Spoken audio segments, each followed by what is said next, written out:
Hi, Pastor Mike here, and this is a Zoom snapshot of the highlights from tonight's Zoom conversation about our summer service week in partnership with WorkCamps New England. So enjoy this video. This is what we have on the site to give a picture of the basic info. The date is actually 1 day shorter. So we're ending on Friday the 23rd because typically it goes from Sunday through Saturday, but that's under normal conditions when Saturday would be a day to clean up where you're sleeping over the week and everything. And well, they're sleeping at home. So we're going to wrap things up on Friday night. So you can make that change in your own calendars. I'll make the change on the website tomorrow during the workday. Generally, the days are going to run roughly from 8 to 8 and then add a half an hour, right? So roughly from 8 to 8:30. The cost where since we have a youth missions budget that's going to help alleviate some of the financial strain, which still is fairly low, but it's going to be 300 per student and 200 for the adult leaders. And we're asking students to help fundraise for part of that. So we don't want you to just write a $300 check, call it done. We'd normally send them to camp this summer. They're not going to camp, so we'll just pay this and easy, right? We want students to have a little bit of skin in the game and to do some fundraising, do some service projects ahead of time. That's part of the team building experience. And we don't want students to just treat this week like it's just a camp or like it's just a retreat, but as a week dedicated to serving together, right? So that it's not just, putting them to a week of hard labor, but it's not just friendship, right? It's serving together is the phrase I'm using for the week. So the registration form is available here on the site, and you can see here a sample daily schedule that's obviously subject to change, but just so you can get a quick overview of what types of things our students will be doing and experiencing over the week. Do not hold us to these actually time frames. Things are going to change. We need to be flexible, but this is what we have on the site. And then a list of who can participate. Students who are currently in 6th grade through 12th grade. So students who are coming into the ministry over the summer, we think it would be best for them to wait. But we do want to provide space for our current 6th graders through seniors to be able to serve together. We want to challenge students into leadership. We want to challenge them to step outside of their comfort zones, to work hard. But we want also to make it reasonable given these kind of COVID guidelines and conditions and everything. That's the quick overview. And I want to introduce to you Ken and Marcia Therrien. And I'm gonna pin you guys here so we can see you. And yeah, just wondering if you would be so kind as to introduce yourself and to introduce what is WorkCamp New England all about. So you have the floor for a bit. Okay. Basically, what we end up doing is providing a domestic missions trip for students from grades 6, 7, 8, and then throughout senior high school. Try to put those tasks age appropriate, depending on what the families are looking for. Our typical camps are overnighters. You sleep in the classrooms of schools.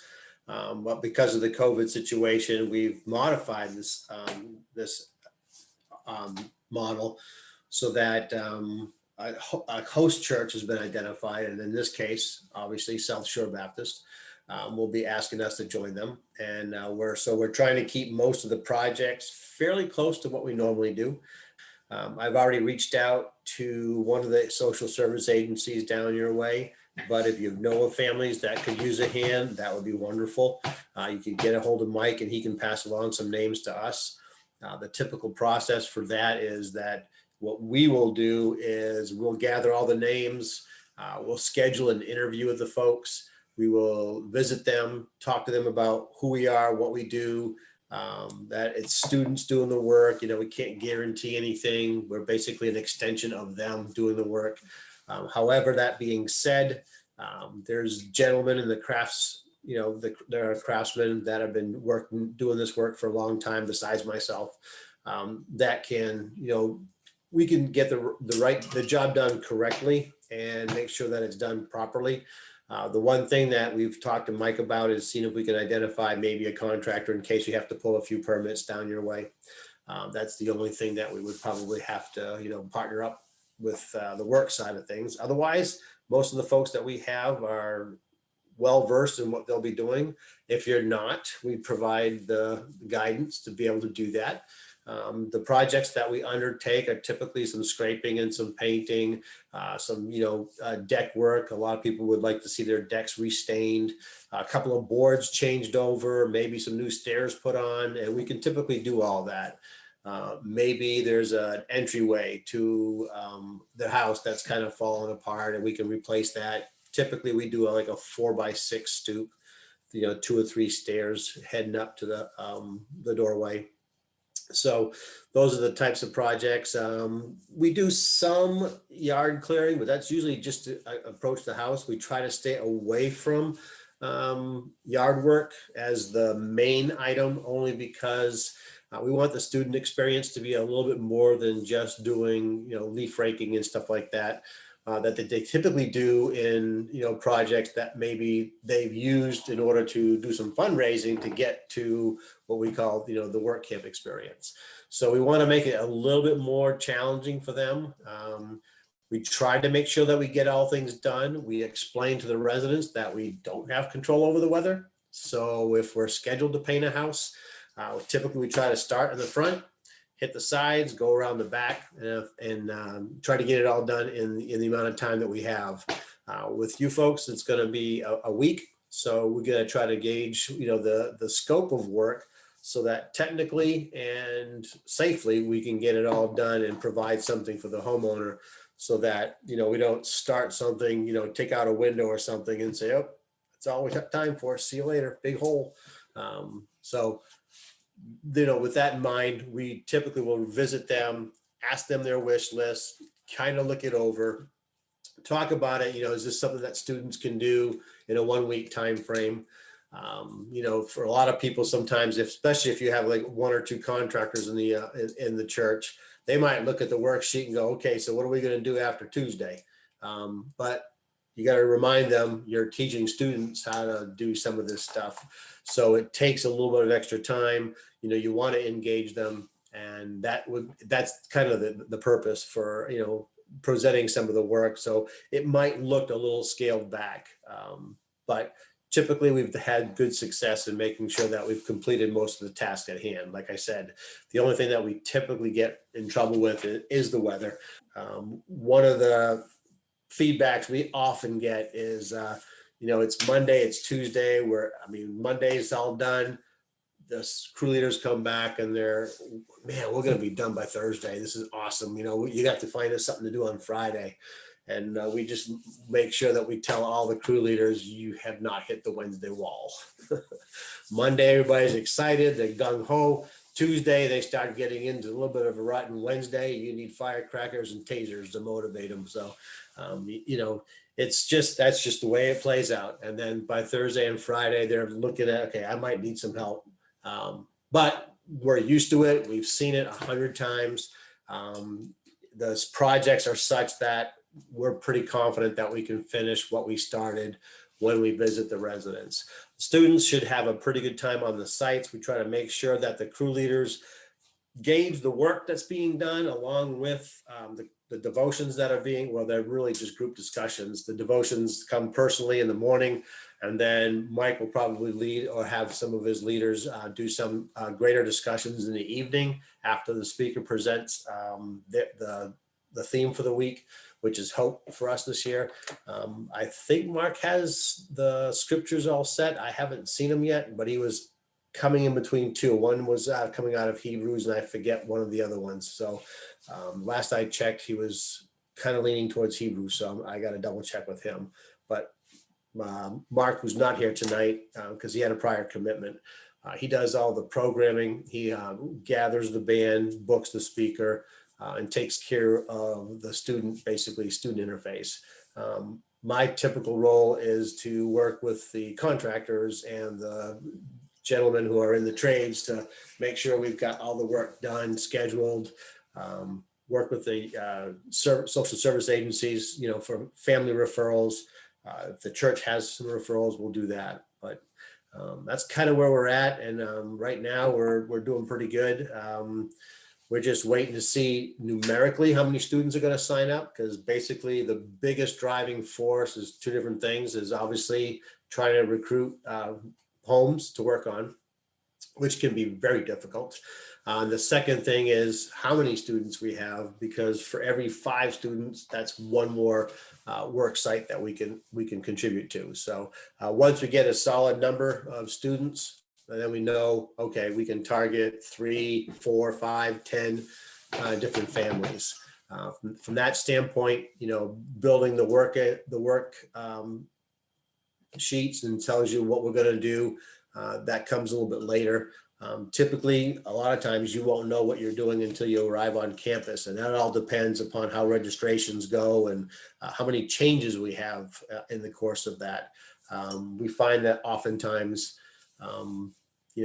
adding a 1 or 2 students, taking away 2 students, or an adult leader makes a huge difference in what we have for projects. So we probably won't have a project sheet for you until much further down the line. But those definitely will be generated. And all the instructions are there. Most of the time we give you enough to get started, because we found that either people change them, don't read them, ask the same questions anyway. So what we usually do is get you started, have somebody who's technical visit your site, and they'll just do 3 or 4 sites while you'll be staying on 1 as a crew leader. Our technical experts will have 3 or 4 sites. They don't stay on any of them for any significant amount of time, but they just kind of float around lending their expertise. So they might show up at one site, spend a couple hours there, get them going, go to the next site, make sure they're doing okay. And that's kind of how the work flows from what we call the troubleshooter standpoint. With regards to if you need some extra materials, you're running out of paint, we have 1 or 2 folks that act in what we call the gopher. And that means they just go back and forth between the Home Depot, the Lowe's, whatever's in the area, so that you don't have to leave the site. And they will, go and fetch the materials and the items that you need, the tools, and so on. All the tools will be pre-packed and probably delivered to the site. We have totes that we use, and we just ask the students to make sure that they're covered and put away somewhere out of the elements, so that if it does rain, they don't get all wet. But we supply all the tools. The good idea is to bring your own work gloves and your own safety glasses. We can have some in case someone forgets some, but typically for your own best fit for both of those and what you like to use, we just suggest that the students bring safety glasses and a pair of work gloves.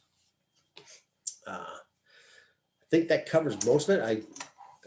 Mike, you want to have anybody ask some questions, or you have any questions that I missed? Well, yeah, I think if you could just give a quick snapshot of what is WorkCamps New England, how long have you been doing this, and just a quick word that this isn't your first rodeo. No, it's not. We started, WorkCamp's been around since the late 80s. Ken and Mark, who's the other director, were involved in the 90s. In 2003, we took it over. The youth pastor that was running it from a large church was leaving, and he asked Ken to step in. So we just started getting involved then. We were incorporated in 2007 as a nonprofit in the state of New Hampshire. And all of this is on our website. Feel free to go and check it out. It talks about, we typically have between 500 and 550 people, volunteers, adults and students every year, working on about 60 homes. But with COVID, the numbers are down more, as in everything. So we will probably work on maybe 40 homes this summer. Hopefully. Yeah, so, and Ken. And you did run projects last year in the height of COVID. We did. We were did. able to do so in the out of Southborough, Mass. It's a church called Chapel of the Cross that hosted us. Yep. And they're excited to have us back again this year. So they're the host, and there's actually, it's just outside the Worcester. Well, you guys know what Westboro is. And there's 2 other churches that join with them. So we had, the total group, I think, was 70. Mhm. So 10 different sites we were able to run, 70 students and adults and volunteers and all that stuff. So it went off pretty good. And you did not read about us in the paper, which is great. Which good. We did not. Yeah, and those youth pastors involved were all friends of mine, and they had glowing things to say about your ministry and about the precautions and the experience that students had. So it's fun, but it definitely is to challenge their faith, and not to just, our main focus is, don't just spend a week on missions and then go home and forget about it. Do this, bring this back to your home, bring the trash out for your parents without being asked, or help your elderly neighbors. And the students have been coming back year after year. We get them when they start in middle school, they grow through high school with us. And a lot of the times they come back as college interns. So Ken and I and Mark will all be there on ground. We also have about 10 other adults that travel wherever we go. And we have gone all over the Northeast. This year anyway. And into Illinois. We do a couple weeks out in Illinois, and the same band of people go with us. We have some contractors with us. We typically would have a nurse, but where kids are going home at night, they wouldn't need the nurse overnight in case somebody is sick. We have someone who cooks for us. He comes in out of Illinois. He's licensed as a registered cook out in Illinois. He comes in every year. So to Mike's point, we've been doing this for 20 years now. Over 600 homes have been worked on, over 5,000 volunteers over the course of the time. And the other part is also to show our residents in our communities that we care about them. So WorkCamp will pull up stake, we'll come home to New Hampshire. You guys will be there, but they're going to remember, hopefully, if it's good experience, that this church, right, the church in the community with their students really cared enough to spend a week doing hard labor. It's hot in July, you're going to be dirty and sweaty, but the residents, they'll often question us, well, why are you doing this? Nobody does anything for free. All the work is done free of charge to them. And it just really blows their minds that people in this day and age in particular would take a week out of their schedules, take vacation, spend their money to go to camp, to put a new roof on, or to paint. So that's the second focus that we try to so I don't know if that answered your question, Mike. That's where we're. No, that's really helpful. And I know my heart is to equip students for ministry, right? And that starts with the gospel and how we're pouring the grace of Jesus Christ into our students and equipping them to go do likewise, right? That we want to be a conduit for Christ. That we're not just a stagnant pool we just receive from Jesus and then keep it to ourselves, but that we are the light of the world because he is the light of the world, and that he is shining through us in our community. So I just want to open up the floor for others who might have questions. So you can just make sure that you unmute yourself before you ask your question. Mike, I have a question. Sure. I guess for Ken, do you present anything to the homeowner at the end of the project? On Monday, everybody's wearing the same t-shirt. So we do have a crew shirt that we give out. And then everybody has their photo taken with that shirt on as a crew. And so what we'll do is we'll frame that. We'll present that photo and a Bible doing the same thing that you have experienced. Yep. And students, do you have a favorite verse? Put it in there. And then you'll present as a group, as a team that's worked on that person's home, the picture and the Bible. If it, depending on what happens with COVID, and again, we'll stay in connection with Mike. We've always had a Thursday night residence night, and that is an extra special night where the residents are invited to come and join them and have a meal with us, and have one of the, have dinner with us. So last year we couldn't do it. This year, so far, we can't do that, but we're ready to make that change if we can. If if it lightens up with how stringent, the gatherings are and stuff like that. Hey, this is Kendra. So excited. This is just so great to hear about all that you're doing. Just to clarify, it sounded like you generally had groups of 5 students and 1 leader on each project. Mhm. And do you try to keep the age group of all 5 of them similar, or do you mix it up with some young and some high school? What do you prefer? Depends on the project. And again, that'll be something, because this is one church, we can talk to Mike about how he wants to break it up. But typically it'll be a junior high crew and a senior high crew. So the junior high crew, the work is going to be a little bit different than what the senior hires might be able to do. We try to, the senior hires will go up higher on ladders than the junior hires will do. We try to keep the junior hires to, maybe 8 feet and lower. With the senior hires, we'll get some kids, hey, bring me that 40-footer. I want to run up there. And it's like, okay, if you want to, we'll let you, as long as your mom and dad are okay with it. So, it just depends on the scope of the projects. Again, sometimes we have some roofing projects that would not be appropriate for junior hires, but the senior hires, the older senior hires will be up there. But typically, and there's also the thing like senior hires. We love junior hires. They're our favorites, actually. But senior hires don't always like junior hires.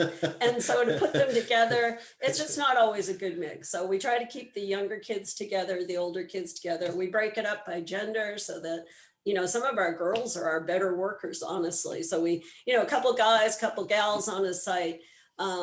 Mike will probably work with setting up the crews because he'll know the clicks. And we try to break down all the clicks. You go Right. into a mission field, everybody's at the same level, and but to your point, yes, there will be, if we can, depending on how many sites. Yes. In our normal years, you don't even get to share another person on your crew from your church. We break them up completely. So, someone from, South Shore would be on a crew with someone from Chapel or someone from First Christian. So we try to do that, which is for the students, they look at that and say, oh, that's miserable. But it's only miserable for the first 2.5 hours on Monday. Mhm. It's great for the crew leaders because they actually get some great work done because they're not all congregating on one side of a house. Yeah. But by Wednesday, there's a whole new set of friends. So. And we are inviting other evangelical churches in the community to join and partner with us. So we don't have commitments from other churches yet, but a few have said that they're interested in learning more and considering it. And so we'll kind of have that conversation once we have a few other churches committed that, those youth leaders will kind of powwow together and decide, are we kind of having kind of separate groups or are we going to mingle them together? I have a question. So, do we have to bring our own lunch or is the food provided? Oh, you don't get lunch? No, there's no We don't food. stop. Keep working. Yeah, there's Keep working, Cole. no, we feed you guys well. That's for weenies, man. Well, we saw dinner on there. I was just wondering, are we packing a bag? How's that going? Yeah. So you arrive with breakfast in your belly and with lunch in a bag. And we will supply all the drinks for the days. We have some soda, we have lots of water, we hydrate the kids really well. Every camper will get them, to what Ken said before, we'll get a matching t-shirt on day 1, and we do that crew photo. But we have waters, we have Gatorades, we have sodas for all the crews, and we send them out with buckets filled with ice to keep them cold. If somebody forgets a lunch, we'll get a lunch out to them, or we can have extras. It's not a big deal. Dinner will be provided at night. We'll be talking to Mike whether we can cook there yet. We don't Yeah, know. oh yeah, oh yeah. Can we? Okay, cool. Yep. Yeah, Yep. good. We have a nice kitchen. So we'll be cooking dinners at night, and that, it's camp food. We tried gourmet food one year. It was catered and the kids wouldn't eat it. So we're back. We had like chicken cordon bleu or something, and none of them They would eat also it. wanted, They did. They went out. So we do, pizza and taco night and chili dog night and all. So it's camp fare, but we have a lot of food, and you'll eat a lot at night. Mike, you had mentioned reaching out to some evangelical churches in our area to partner with. Can we just talk a little bit about if this is an opportunity for our youth to do outreach for friends in our communities to come alongside us to do this? Oh yeah, of course. Yeah. So my concern about kind of restricting to inviting other evangelical churches in, because then their leaders are going to be our kids' leaders on the site. And so when kids have questions about, why are we doing this, or how do I share the gospel with people, when faith questions come up, we just want to know that the leaders who are leading our kids and shepherding our kids on site have a good, clear, sound understanding of the gospel. But yeah, I would love for our kids to invite their friends, whether they're churched or unchurched or whatever. This is a good opportunity for them to come. And, there's going to be Bible time in the morning. They're going to be serving together, which is one of the best ways to build new friendships. And then there's a program in the evening that's basically youth group every night, and them hearing the gospel. So why would we not invite students and encourage them to bring their friends? Thank you. And then you also mentioned, so 300 per student, and somewhere I read, 100, and then we were going to work. Did I understand correctly? We were going to work together in fundraisers for some of that other money, or so we want to put together something for our own 300. kids? So it's 300 per student, and then there's a $75 deposit that's due when you register your kids. So it's really $320. It's really $225 that they're fundraising. I just don't want kids coming and having mom and dad just write the check. That's easy. And then the kid just shows up and there's not any sweat poured out into the project ahead of time, and the team bonding that you have. I've led so many missions trips, and the best ones are the ones where students serve together, shoulder to shoulder, before they actually arrive on the missions trip, because they've had practice serving together. So at some point, do you envision, once you know the kids that are coming, hosting another Zoom call on fundraising? What that could look like? I know. So what? Yeah. You what had I also want to do mentioned for that. writing letters. Yeah. So I want to, when we have the team built, then I'll host a call for the parents and the leaders to powwow and build a fundraising and team building strategy together. And so I hope this video was helpful for you. Again, don't hesitate to reach out, send me an email, call me on the phone, talk to me in person, and let me know what questions you might have outstanding for this service opportunity for your students.